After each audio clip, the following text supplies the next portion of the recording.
How is it going then, everybody? I hope you're all doing very well. Welcome back to another video here on our channel. I'm the FIFA Analyst, and today I'm going to be bringing you my post-patch 4-4-2 second variation custom tactics. So I have been trialing out the 4-4-2, but the second variation where you have two CDMs instead of the two normal CMs. So we're going to run you through it today, show you the tactics, show you the instructions, tell you why I like it, how it compares against the 4-2-3-1, and how you guys can put it into your teams, and then obviously use it throughout Weekend League. If you enjoyed the video, please do give it a big thumbs up. You can also subscribe to the channel. We are also uploading daily over on our second channel as well, so I will put a link up above me and in the description box below. If you want to go over there and show some support, it's greatly appreciated. So then, the 4-4-2. I've always liked the 4-4-2, right? And you know, most people sit here and say, is the 4-2-3-1 the best formation, or the 4-4-2, the 4-1-2-1-2? The 4-4-2 has a good place for me in terms of being quick and direct, and having the two strikers makes it very easy to score goals. It's a little bit more just more natural for people, I suppose. So this is the team that we're running. This is our Road to Glory team that we do have on Xbox. So I run Ronaldo and Mbappe up front, and Rashford and Dembele out wide. Obviously for you, it might be Rashford up front, Mane up front, or something similar. So this is exactly the tactics that we have got. We've got a pressure on heavy touch. I did originally start this with press on possession loss, and it was great and I loved it. However, it just left me that little bit too much open at the back. So I decided to change it to press on heavy touch to still give me a pressing element from the AI,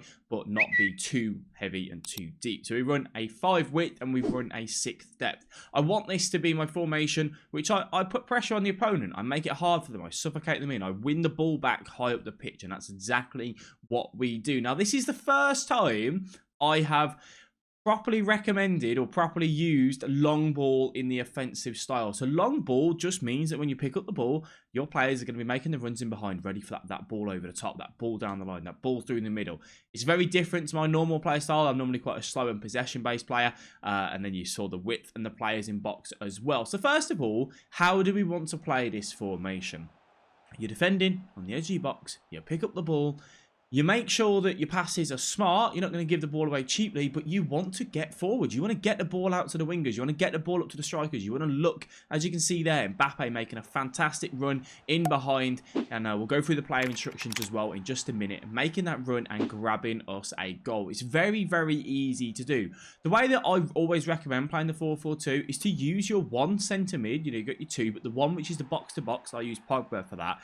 Use them as the overlap coming through the middle. So the strikers might play the 1-2s and hold up the ball. And then you've got the centre mid flying forwards and showing an option for you inside the box. And when you get to the strikers, look for the 1-2s, but get it out to the wing as well. You kind of want to just go, you know, up and down across the pitch. That's how the 4-4-2 works really well, and you can get into the positions like that. So a great formation in terms of that. I'll talk about in how it works against the 4-2-3-1 in just a second as we go into the player instructions in a minute. We can just see here CR7, Mbappe linking up the 1-2s, using some skill moves. It's so easy to do that in the 4-4-2 because normally with a 4-2-3-1, you have to go backwards in that situation to the cam, and it's just a little bit more fiddly to try and you know, get those 1-2s linking up. So then, the player instructions. I'm running balance on my keeper. I do normally run sweeper keeper, comes to crosses.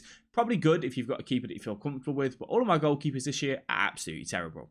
Right back and left back. We're going to go stay back while attacking. I'm not actually running overlap for a change because I have the wingers quite wide as it is anyway. I just like to leave those fullbacks on balance when it comes to the overlap or the inverted run.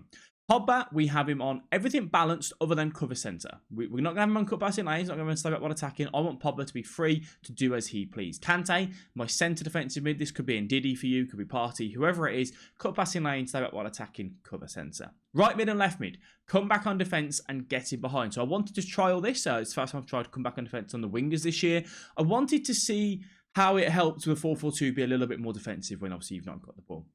Right striker, which is Mbappe. This will be your quick striker. Get in behind, stay forward. You know, the one that's really quick. And then the other one, that might be a little bit slower or just a little bit taller. Whatever it is, you want them on comeback on defence. So that's Ronaldo that does that for me. So when I've not got the ball, it actually sets up deeper. You know, it kind of sets up with Ronaldo not in a centre mid position, but a little bit like a cam position in a way. And it just means that sometimes when you're looking for that outlet, when you win the ball back, instead of CR7 being on the last man, the last defender, he's just in that little pocket of space in front of the centre defensive mid for the opponent. So that works really, really well. I really enjoyed that. And having the comeback on defence on the left mid and right mid just meant that when you've not got the ball, you've got a more solid back line. You're not going to be as open. I do recommend with the left mid and the right mid, make sure you got some decent subs on the bench to come on and replace those guys, because they will drain stamina, because they've been told to get back and they've been told to get forward with the getting behind as well. So that's like Dembele loses stamina quite quickly in the particular tactics and the formation that we are running. So how does it compare to the 4-2-3-1?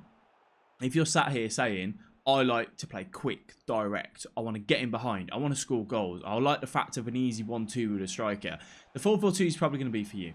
If you're sat here going, I like to be a little bit more patient, possession-based, slowing it down, you might be looking at the 4-2-3-1 instead. However, you can play the 4-4-2 in a possession way. It's not a formation that you can only play in this way and that's it. No, you can play it in a you can play the 4-4-2 in a possession style-based manner. You would just need to tweak these tactics, because these are not possession-based. These are about getting forward, hitting quick on the counter-attack, and then getting the goals. Now, why have I decided to do this? Well, with the recent changes to the patch, right, it means that second man press and just pressing in general is a lot weaker, because they've changed the team press, which is good. It needed changing, but second man press is almost non-existent this year. So you can actually really, really struggle to get the ball back off someone. But I realised that when it comes through to the opponent and they might be sitting on the edge of my box, passing it around, being patient with it, sometimes I don't want them to have the chance to go and drop back and sit deep, on their box, and then I've got to pass it around the edge of their box and wait for, the opportunities to pass out. I didn't really want to do that this weekend, so I decided to go with a quick and direct to hit on that counter attack and just go straight forward. Now, it's not always a counter attack, they might have only just had the ball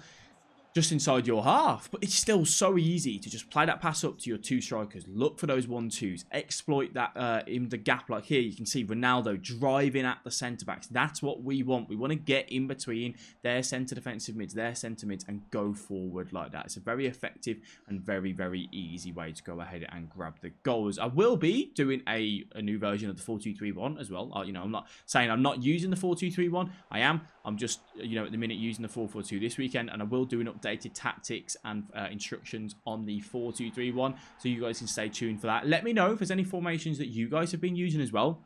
I know a lot of people keep talking to me about the 4-2-2 and how they love the 4-2-2. That's absolutely fine. If you like the 4-2-2, you can use it in a similar way to the 4-2-3-1 and a similar way to the 4-4-2. However, for me, the 4-2-2 just doesn't suit me. I don't like how, you have your centre defensive mids and your right attacking mid and left mid so far away from each other. It just makes it a lot harder for me to find those passes. I feel like I lose the ball too much in that formation. So that is the reason why we are not playing that one. So in terms of our game plans, I will do a full and updated game plans once I've finished the weekend league. I like to try all my different tactics. Obviously, I've got the Xbox account and the PS4 account, so I try my different tactics across the board, both there, so I can then come at you next week with my full updated custom tactics and game plans for my ultra defensive, my defensive, and my attacking and my ultra attacking. I like to use the weekend league as my kind of, testing ground, my proving ground when it comes to that.